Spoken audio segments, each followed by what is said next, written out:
I'm going to be doing a video where I am talking about some of the local hauntings, crimes that have happened near me. I've talked about where I live a little bit before. I live in Columbia, Missouri. It's about halfway between St. Louis and Kansas City. It is where Mizzou is located, just to give you a little bit more information about my city. So, this is actually a video that I got inspired to do when I saw Sarah Hawkins did this on her channel. If you don't know who she is, I will leave a link to her below. Her main channel does a lot of like mental health topic type videos. She has a degree in psychology, I believe, and she also does have a horror channel as well.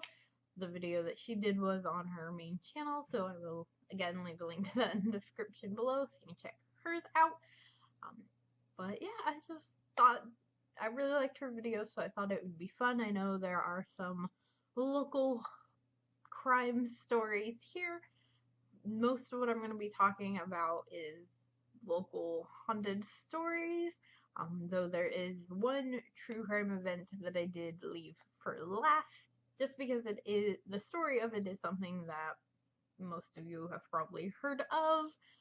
It's a common horror trope used in films, also considered like an urban legend type. So that one's going to be last, and I will go more into it, obviously. Then, before I start talking about these, I do just want to say that I don't mean any disrespect to any of the victims or any of the, family members of the victims that I'm going to be talking about. Like I said, most of these are based on rumored hauntings and murders that would have taken place hundreds of years ago. So, but still just want to put that out there, that I don't mean any disrespect. So, yeah, we'll get started. So, the first one is Stevens College. That is one of the many colleges that we have around here. I'm sure you've heard of Stevens College. There's usually advertisements. So they also have an online college as well. Anyway, so first one, Stevens College is rumored to be haunted. So the story behind this one was that Maud Adams, who was a famous actress in the 1910s, founded the theater department there. She attended the college and founded the theater department and lived in the president's house for some of her time there. In the years after her death, and still to this day, there have been rumors and reports of a young petite woman walking a pathway towards the house that she stayed in, wearing the same signature cap and hat that she wore during her time there. And there have been reports of hearing footsteps in the buildings in which she used to teach. So that's the first one.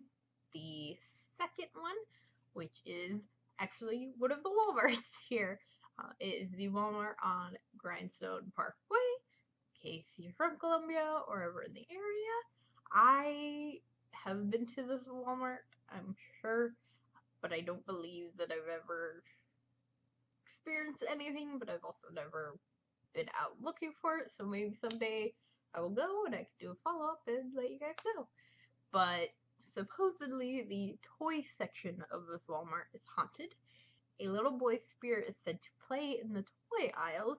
Witnesses have reported seeing toys floating from shelf to shelf or suspended hula hoops falling suddenly to the ground. Shoppers have also heard children's laugh echoing through the aisles even when there were no children there. Okay, and then the third one is Centralia Battlefield, and it is located on Rhinestone Road. I'm not going to give the exact address, they have it, but it's Rhinestone Road. It's one of the roads here. For this one, there have been many reports of ghostly fallen soldiers from the Civil War.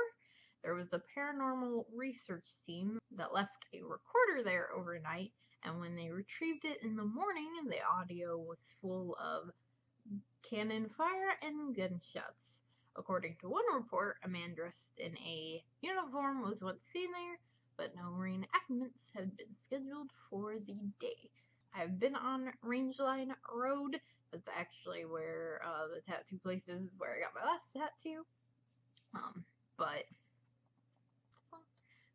I've never heard anything, but I'm also usually just driving by, so maybe it's more at night. If you're from here, if you're in the area and you've experienced any of these, definitely let me know. The fourth one is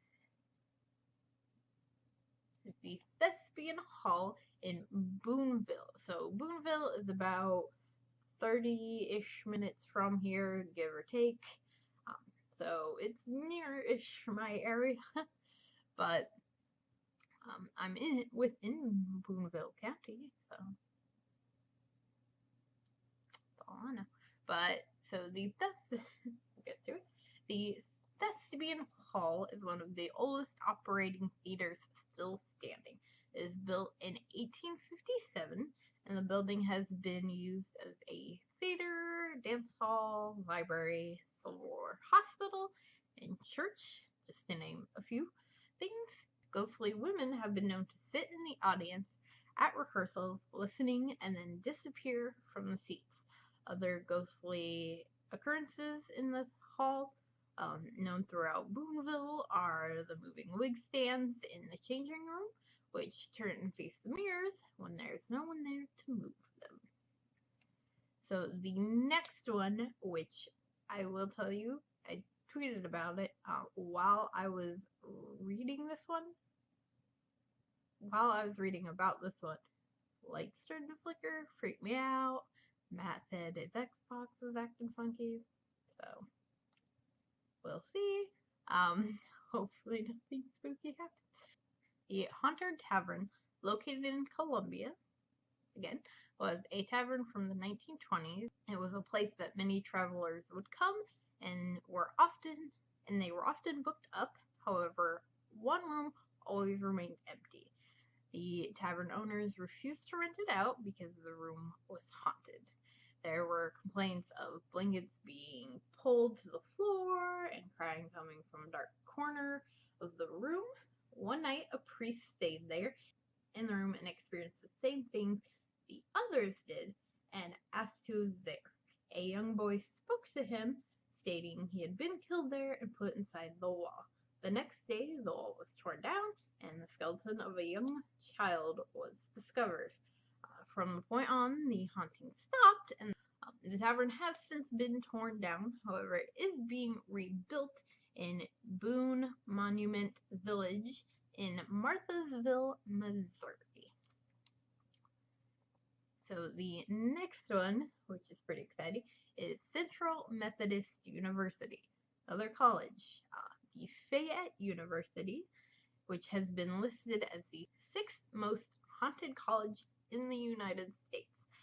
There have been many deaths on campus, from conductors dying from heart attacks to students committing suicide from the stress of college.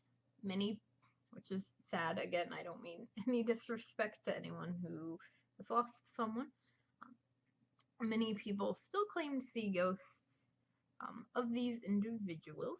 The library is said to be the most haunted place on campus. If you stay in the library after hours, noises of tables being dragged across the floor can be heard, along with the sounds of people walking and mumbling. And it also stated in this article, knocked on locked bathroom doors can also be heard. And that Central Methodist University, or Fayette University,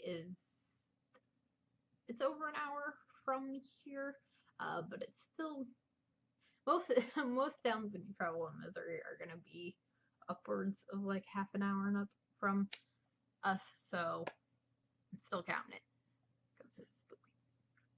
So the one that I saved for last that I mentioned is not a haunting, but it's an actual murder that took place here in Columbia in the 1950s. So this one, the reason why I wanted to put this on the list and kind of talk about it is because it, like I mentioned in the beginning of the video, it's a known horror trope. It's an often urban legend. If you have seen Killer Legends, which is on Netflix, I believe it's still on there. It may also be on Hulu. I know you can find it online to watch. But basically, that is a documentary where two filmmakers, they also did Crosby? But basically, they go through and go to all these different towns, talking about the true events that led to often urban legends, and I highly suggest you check it out. But this one is the murder that led to the urban legend and the often horror trope of the babysitter being alone in the house, receiving a call, and the killer is within the house.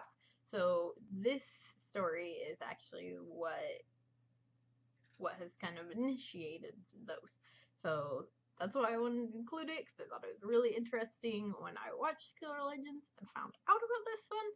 So again, before I talk about it, absolutely no disrespect to any of the families of the victims or even of the man that was believed to have done it. This is an unsolved crime, unfortunately, and